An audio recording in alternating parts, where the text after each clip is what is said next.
Habang tayo'y tumatanda, unti-unting nagbabago ang pangangailangan ng ating katawan. Humihina ang metabolism, bumabagal ang digestion, lumalambot ang mga buto, at mas madaling kapitan ng sakit ang katawan. Pero kung may isang bagay na kaya nating kontrolin kahit anong edad natin, ito ay kung ano ang nilalagay natin sa ating plato araw-araw. At sa lahat ng choices na pwede nating piliin, ang gulay ay nananatiling isa sa pinakamakapangyarihan. Ang gulay ay hindi lang simpleng side dish. Sa totoo lang, ito ang dapat na maging bida sa bawat kain ng isang senior.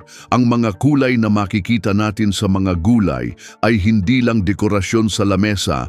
Bawat isa sa kanila ay may dalang sustansya na may direct effect sa kalusugan ng puso, utak, buto, mata at immune system. Sa bawat kagat ng malunggay, kangkong, talbos o ampalaya, may tulong itong naibibigay para panatilihing malusog at aktibo ang katawan kahit lumalampas na tayo sa edad na 50. Pero hindi lahat ng gulay ay pare-pareho ang taglay na nutrisyon. May mga gulay na mataas sa calcium at tumutulong sa bone health. Meron ding gulay na punong-puno ng fiber para sa digestion. At may mga gulay din na loaded sa antioxidants para labanan ang mga free radicals sa katawan, mga substance na responsable sa pagtanda ng cells at pagdami ng inflammation.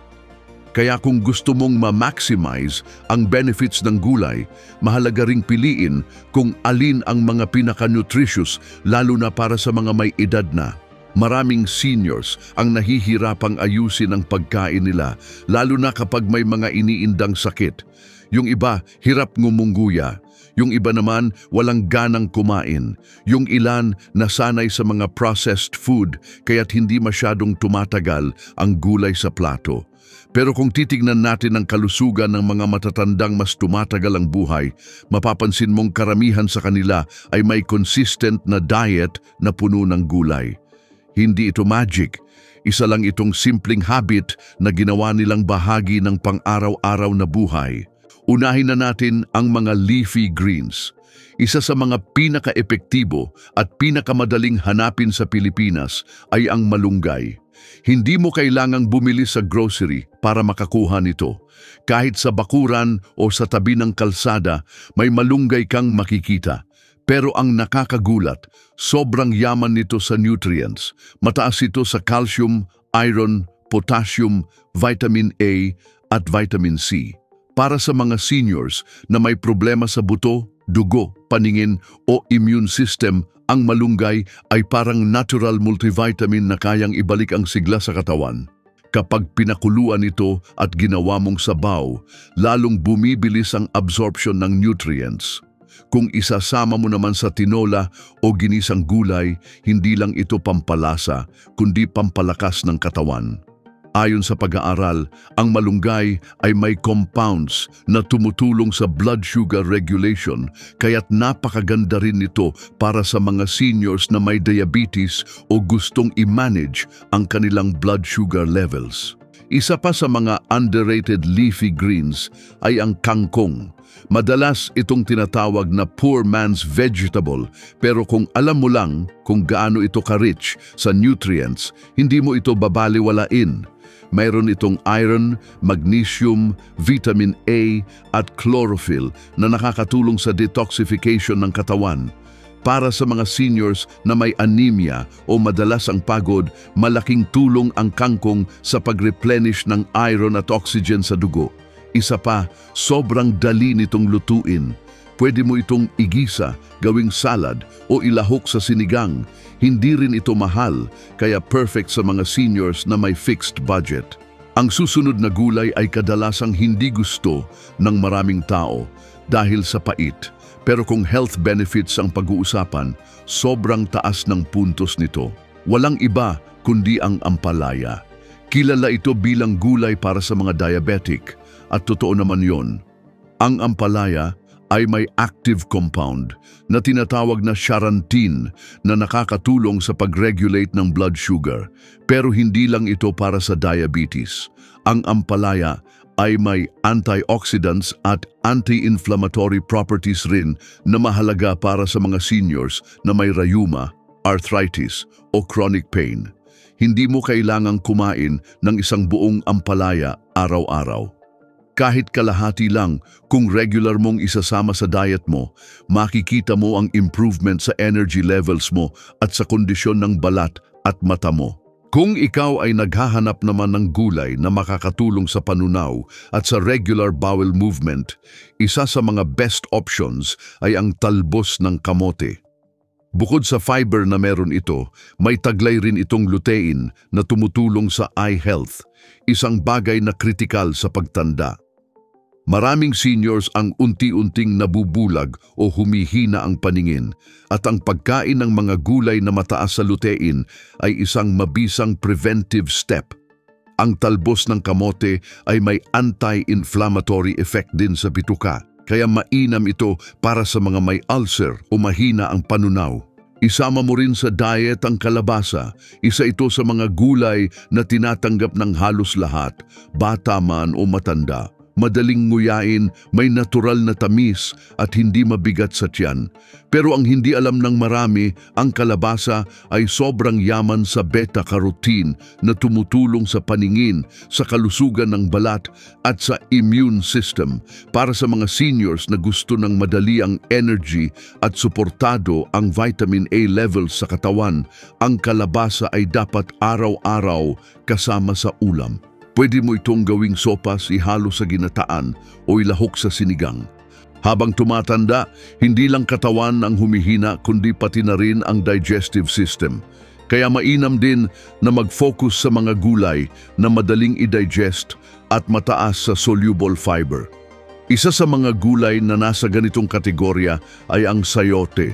Hindi man ito ganoon kasikat kung ikukumpara sa ibang gulay, pero ang sayote ay may taglay na nutrients na nagpapababa ng blood pressure at tumutulong sa hydration.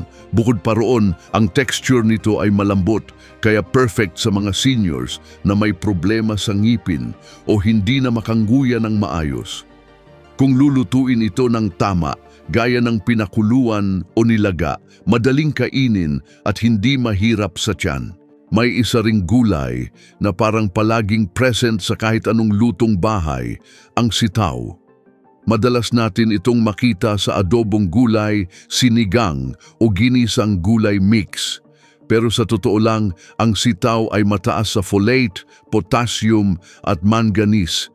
Lahat ito ay kailangan para sa brain health, blood circulation at bone strength. Kung may iniindang sakit sa kasukasuan o may paminsang pangangalay at paninigas ng joints, ang pagkain ng sitaw ay maaaring makatulong.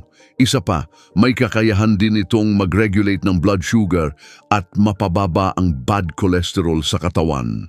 Kung pagbabasehan natin ang kasaysayan ng mga long-lived na tao sa buong mundo, lalo na sa mga tinatawag na blue zones, kung saan mataas ang bilang ng mga taong umaabot ng 90 hanggang 100 taong gulang, isang bagay ang common sa kanilang lifestyle, ang regular at consistent na pagkain ng gulay. Hindi sila nakadepende sa mamahaling supplements o medical procedures, kundi sa araw-araw na simpleng pagkain na galing sa lupa. Ang gulay ang backbone ng kanilang diet.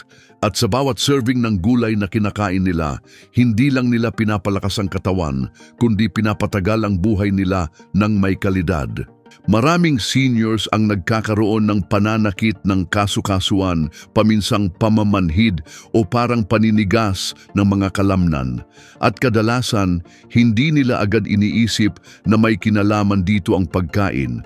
Pero ang totoo, ang inflammation o pamamaga sa loob ng katawan ay isa sa mga root cause ng chronic pain sa mga matatanda. Kaya ang pagkain ng mga gulay na may natural anti-inflammatory properties ay hindi lang pampatagal ng buhay. Ito ay literal na pang-alis ng kirot sa araw-araw. Isa sa mga gulay na may ganitong epekto ay ang repolyo. Madalas itong isinasama sa mga nilagang ulam at sa unang tingin, parang wala itong special na nutritional value. Pero sa likod ng simpleng anyo nito, ang repolyo ay may taglay na sulforaphane at indole 3-carbinol, mga compound na may kakayahang labanan ang cancer cells, bawasan ang pamamaga at tulungan ang katawan sa detoxification. Para sa mga seniors na may family history ng cancer o may iniindang digestive problems, ang regular na pagkain ng repolyo ay isang preventive at healing step. Pwede mo itong igisa ng mabilis o gawing side dish na hindi overcooked para hindi masayang ang enzymes. Sa mga seniors na may history ng high blood pressure, importante ring isama sa diet ang mga gulay na tumutulong mag-regulate ng blood vessels. Dito pumapasok ang kamatis. Bagamat technically considered fruit, ang kamatis ay palaging ginagamit bilang gulay sa ating lutuing Pilipino. Ang taglay nitong lycopene ay isang powerful antioxidant na may direktang epekto sa kalusugan ng puso. Bukod pa roon, ito rin ay may vitamin C at potassium na tumutulong magpababa ng risk ng heart attack.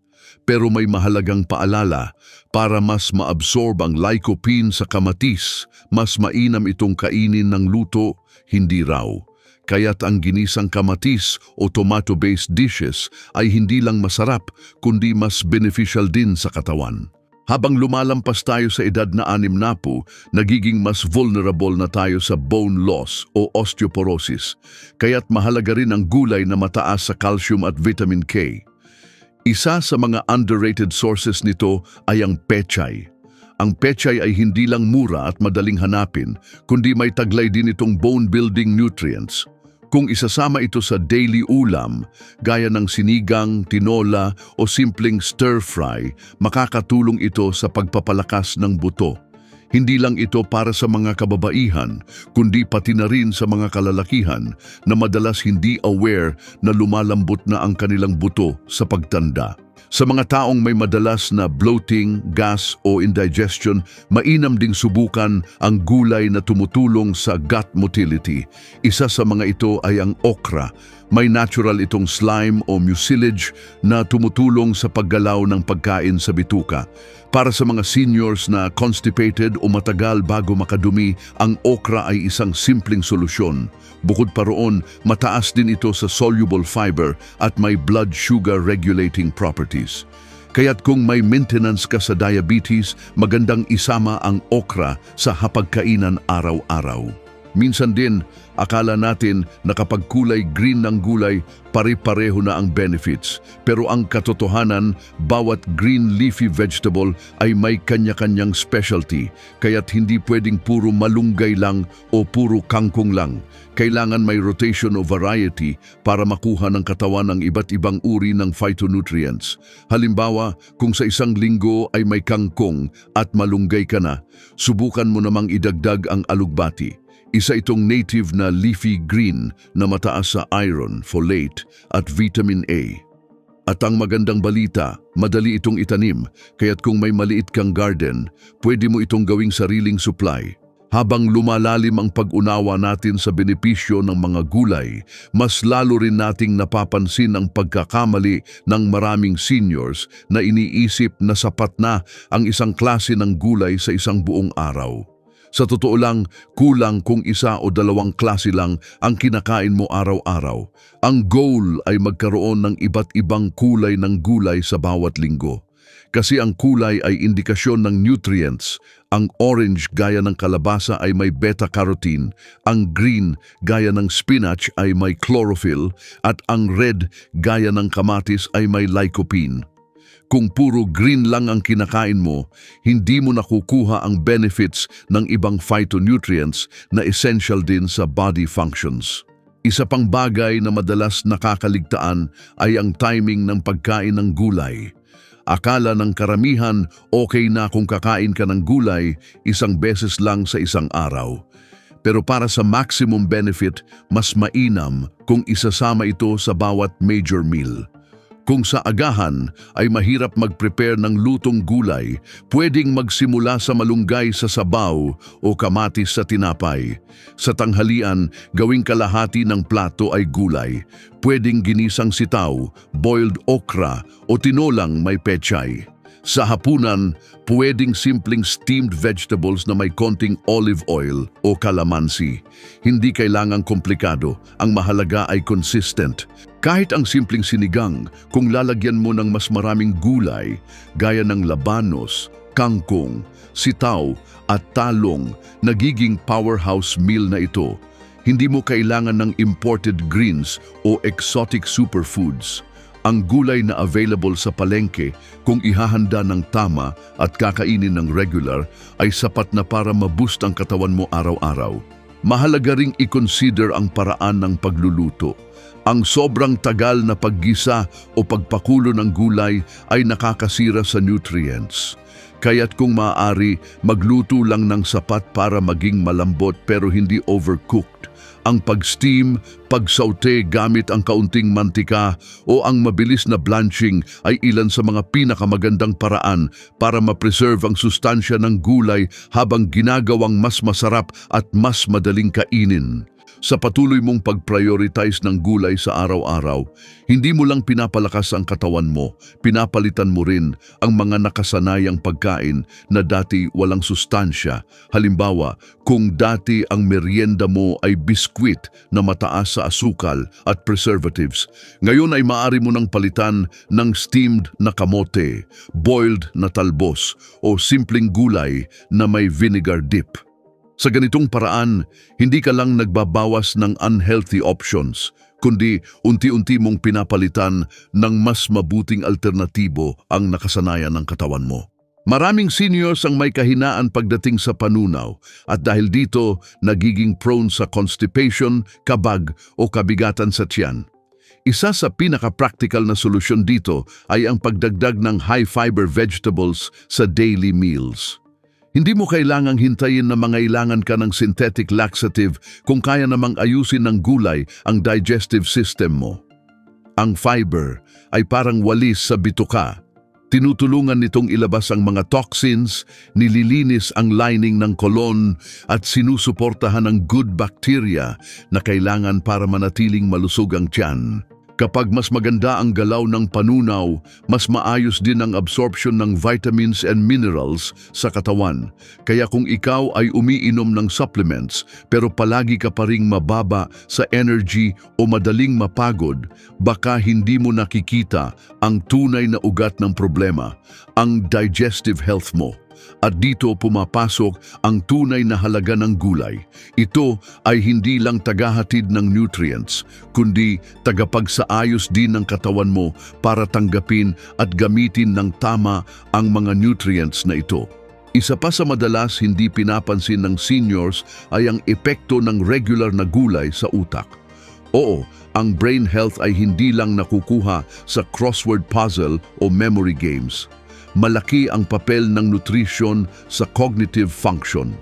May mga gulay na may kakayahang suportahan ang utak gaya ng leafy greens na mataas sa folate at vitamin K o kamatis na may lycopene. Ayon sa ilang pag-aaral, ang mga taong may plant-based diet na mataas sa gulay ay mas mababa ang risk ng Alzheimer's disease at age-related memory decline. Hindi mo man ito maramdaman sa isang linggo, pero sa loob ng ilang buwan o taon, makikita mong mas alerto ka, mas malinaw ang isip mo, at mas buo ang focus mo sa mga ginagawa mo.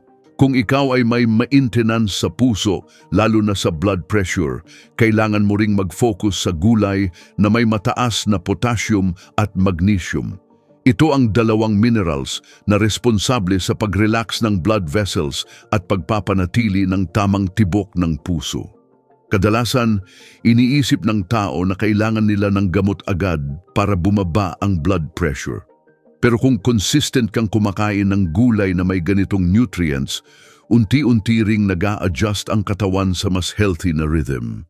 Mas madalang ang palpitations, mas kalmado ang pakiramdam at mas maganda ang tulog. Speaking of tulog, maraming seniors ang hirap makatulog sa gabi. Yung iba'y madaling magising, yung iba naman ay hindi makatulog ng tuloy-tuloy. Ang diet ay may malaking epekto dito, lalo na ang kakulangan sa magnesium at B vitamins. Ang mga gulay gaya ng spinach, pechay at talbos ay may natural na content ng magnesium na tumutulong sa nerve relaxation. Kapag sapat ang intake mo sa mga ganitong gulay, mas malaki ang chance na maganda ang quality ng sleep mo. At alam naman natin kung gaano kahalaga ang mahimbing na tulog sa isang senior. Kapag kulang ang tulog, bumababa ang immune system, tumataas ang blood pressure at humihina ang memorya. Kaya kahit isang plato ng leafy greens sa gabi ay malaki na ang naitutulong para makatulog ng mas mahimbing at mas kalmado. Sa usapin naman ng immune system, hindi rin matatawaran ang benepisyo ng mga gulay na mataas sa vitamin C. Hindi lang prutas ang may ganitong content. Ang malunggay, bell pepper at broccoli ay ilan sa mga gulay na sobrang taas ng vitamin C na kailangan para lumaban sa impeksyon. At sa edad na madalas ng dapuan ng sipon, ubo o kahit flu, ang simpleng bowl ng vegetable soup ay parang natural na armor ng katawan. Ang vitamin C ay tumutulong sa white blood cells na labanan ng bakterya at virus at mas mabilis din nitong pinapagaling ang mga minor infections sa katawan. Kapag kumpleto ang nutrients ng katawan, nagiging mas magaan ang kilos, mas masigla ang pakiramdam at mas aktibo ang isip. Ito ang dahilan kung bakit ang mga seniors na may habit ng pagkain ng gulay ay mas masayahin, mas energetic at mas matalas mag-isip kahit lagpas na sila sa edad na 70. Hindi mo kailangang kumain ng maraming gulay sa isang upuan. Ang kailangan lang ay regularity, kahit kaunti kada kain basta consistent. Sa mga seniors na may kakulangan sa gana, isang strategy ay ang gawing mas visually appealing ang gulay. Ihalo mo ito sa makukulay na sangkap tulad ng kamatis, kalabasa o bell pepper. Pwede mo ring gamitan ng kaunting olive oil, sesame oil o calamansi para magkaroon ng dagdag na flavor. Hindi kailangang puro sabaw o puro pinakuluan lang. Kahit ang presentation at texture ng pagkain ay may epekto sa gana ng isang tao, lalo na kung may edad na. Kung may access ka sa sariling tanim o garden, mas maganda. Marami sa mga gulay na nabanggit natin ay madaling itanim sa paso, sa likod ng bahay o kahit sa recycled containers. Hindi mo kailangan ng malaking lupa para magtanim ng kangkong, talbos ng kamote o alugbati. Bukod sa pagiging tipid, siguradong fresh pa ang kakainin mo. At kung ikaw mismo ang nagtanim, mas may emotional connection ka sa pagkain, mas ma-appreciate mo ang effort na pinaghirapan mong alagaan ang isang gulay bago ito mapasama sa lamesa mo. Sa bawat senior na gustong mabuhay ng mas mahaba, mas magaan at mas kontento, hindi kailangang maghanap ng malayo. Nasa harap lang natin ang solusyon. Ang gulay ay hindi lang para sa mga nagda-diet. Ito ay para sa lahat ng gustong maging malakas, malayo sa sakit, at may kakayahang gumalaw ng hindi umaasa sa ibang tao. Dahil sa edad na ang katawan ay dahan-dahang nagbabago, ang pagkain ang isa sa pinakamatibay mong sandata. Hindi mo kailangan maging health expert para simulan ito. Hindi mo rin kailangan hintayin pang maramdaman ang sakit bago mo ayusin ang diet mo. Sa bawat araw na pinipili mong isama ang gulay sa pagkain mo, ginagawa mong investment ang sarili mong kalusugan. At habang consistent mo itong ginagawa, hindi lang katawan mo ang nagpapasalamat, pati ang isip mo, ang puso mo, at ang mga mahal mo sa buhay na gustong makasama ka ng mas matagal. Sa huli, ang tunay na lakas ay hindi lang nasusukat sa kakayahang magbuhat o tumakbo.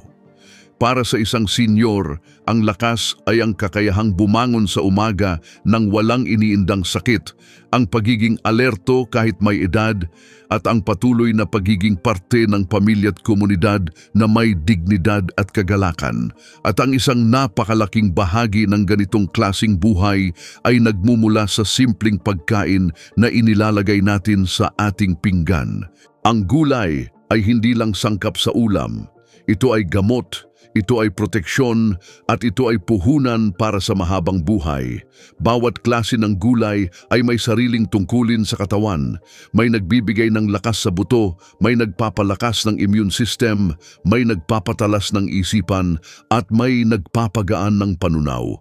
Ang sikreto ay hindi lang kumain ng isa o dalawang klase, kundi gawing habit ang pagkain ng iba't ibang gulay araw-araw.